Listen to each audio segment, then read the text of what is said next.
கிறிஸ்தவர்களின் தவக்காலம் தொடங்கி 5 வாரங்கள் முடிவடைந்த நிலையில் இன்று குருத்தோலை ஞாயிறு வழிபாடு கடைபிடிக்கப்பட்டது. இயேசு கிறிஸ்து ஜெருசலேம் நகருக்குள் நுழையும் போது அவருக்கு மக்கள் கொடுத்த ஆரவார வரவேற்பு நிகழ்ச்சிதான் இந்த குருத்தோலை ஞாயிறு நிகழ்ச்சி.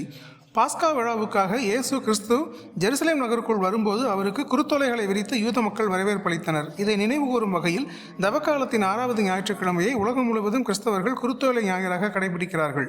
இதனையொட்டி புதுச்சேரியில் உள்ள இருதய ஆண்டவர் பசிலிக்கா தேவாலயத்தில் பங்கு தந்தை பிச்சைமுத்து சிறப்பு பிரார்த்தனை செய்து குருத்தோலை ஊர்வலத்தை துவக்கி வைத்தார்.